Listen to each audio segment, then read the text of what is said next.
Not as bad as it was a few minutes ago. The Dow is down 313, the Nasdaq down 235. Jeff Seeker with us this Tuesday morning. Trump might declare a national housing emergency. That's fascinating. You're a housing guy. What would a housing emergency do for the housing industry? Well, I mean, Stuart, not only do I support Trump declaring a national emergency, I actually think it's long overdue for a few reasons. The average medium-priced homes cannot be afforded by 75% of the population. This man is struggling to talk. Let's let him cook, and we'll see what he has to say. That puts this economy in a very dire position. Now, I support a lot of what President Trump is doing, but if he really wants to declare victory, he's got to get this affordability issue resolved, and he has to restore the American dream. What a state of emergency will do is, I believe, it's going to put pressure on the Fed to lower rates. Well, yeah, you'll get lower rates. You'll probably get lower mortgage rates. But what you really need is more housing being built. Yeah. He's exactly right. So a lot of people are running around saying, oh, President Trump is making this declaration of emergency housing more affordable and blah, blah, blah. It's going to put pressure on the feds and da, da, da. Listen, there is no such thing as affordable housing anymore. It's done. It's a wrap. Reason being is we're not in the 1950s when you can work any job at a hardware store and start in the mailroom or whatever and work your way up through the ranks and just on that salary alone be able to afford a standard, home, 1,500 square feet, 2-3 bedroom home, garage, the whole bit, the classic American dream. It's gone, and I think we just need to grieve it and figure out what we do moving forward. All that's going to happen is if they cut rates, asset prices are going to go up, but wages aren't going to be able to keep up with the relative to the cost of the inventory of the homes. He's right. We do need inventory, but where do you get that inventory when it's no longer feasible for builders to build and actually make a profit building your standard home for your average worker? It just doesn't make sense financially. It doesn't pencil out. And if you've ever worked in real estate of any capacity and you see what it takes to actually build a home, I mean, very few people have done that. I have not built a home. I have gutted a home and actually put it back together to make it modern. And it was an older home, 1947 to be exact, and put it back together and made it brought it into the 21st century. Having said that, the pain and suffering you go through to reconstruct that home and put it back together is it'll keep you up at night. You're sweating bullets. You got to pull permits with the city. There's a lot of undertaking you have to do. It's not like you can just flip a switch and get it done. And not to mention the cost of materials and labor, which is not talked about enough. The people that actually are going to put the house back together, the labor is expensive, very expensive. And so you have several things you need to solve for just on one home. And furthermore, it's really not in the home builders' interest right now to build those styles of homes. It's more profitable for them to build these big luxury homes because the margins are just better. And quite frankly, the top 20% are just doing better than the bottom, than the rest of us. So what do you do? This is, it really goes back to the basics. And I know people probably get tired of hearing it, but it's very true. Save some emergency fund and get rid of all your nasty debt. If you have credit card debt, student loans, all those things, you want to get rid of that because that's just burden, right?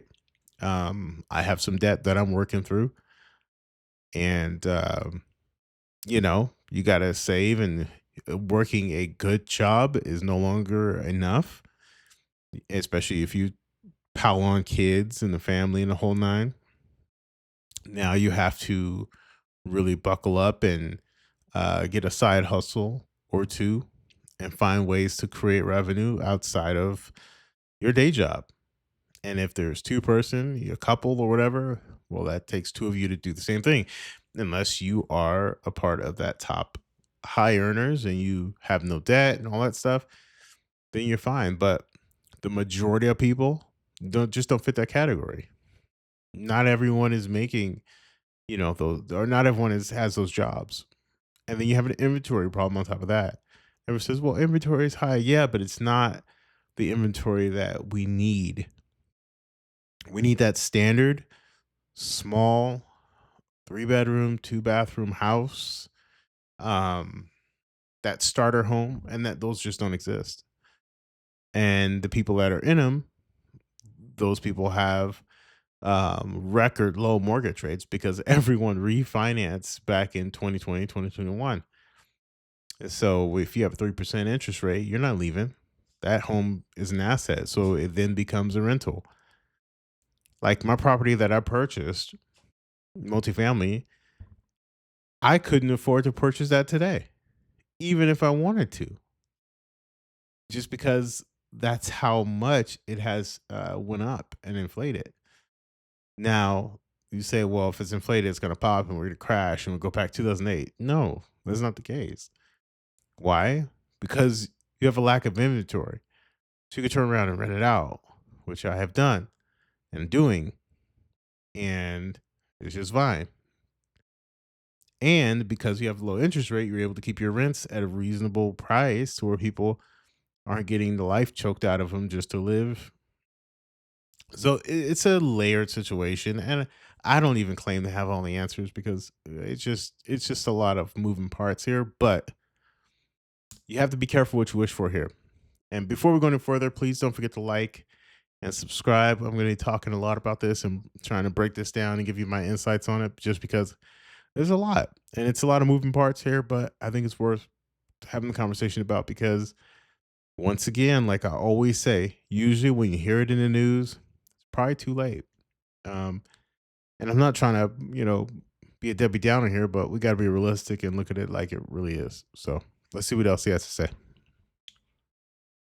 I mean, the supply is going to solve a lot of this issue because a lot of people look at real estate and housing and they say, well, prices are still high. That must mean that the market is good. No, the market is terrible because there's no liquidity. And even those people who've been starved out of the single family home market into the rental market, they're spending from 30 to 50% of their pay on rent. That puts people like me who are a landlord, that puts me in a very difficult position because most of my tenants are one bad economic turn away from being late for their payments. So if they don't do something about it, the American dream will not be restored. It's just so different from the way it was when I first came to America all those years ago. Completely different.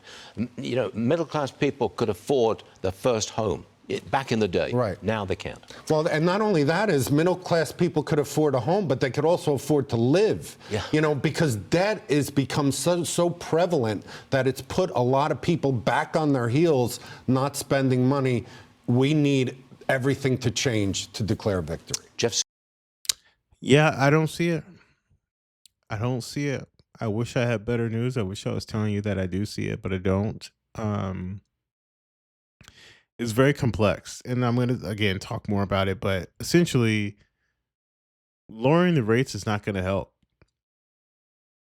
It's going to help a certain segment of people who own assets already. Yeah, absolutely, it will help.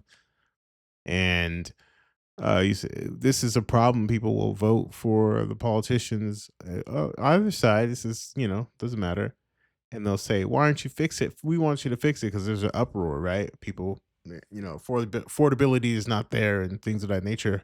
And then when they say, "Okay, well, if we fix it, there are ramifications, and it's not like you can control it to where certain people don't benefit and others do." And the people who are in position, like a cash buyer, They don't care what the interest rates are. They're buying cash. And generally, if you buy cash, you get a discount. So be careful what you wish for. You know, again, I think right now is the time to focus on getting the debt off of you. Shed that debt as best you can, lower it as best you can, keep a little bit of padding, cushioning for emergency funds, and just don't be so quick in a rush to buy a house because, again, just because they're going to lower interest rates doesn't mean that everyone will benefit equally. Unfortunately, I think it's going to further drive the wealth gap in our country, and it's unfortunate because it's again they're in a rock and a hard place. So don't forget to comment, subscribe, like, and share. Appreciate you guys. Almost getting ready to hit 300 subs, and I really appreciate that. And we'll catch you guys on the next one. Take care.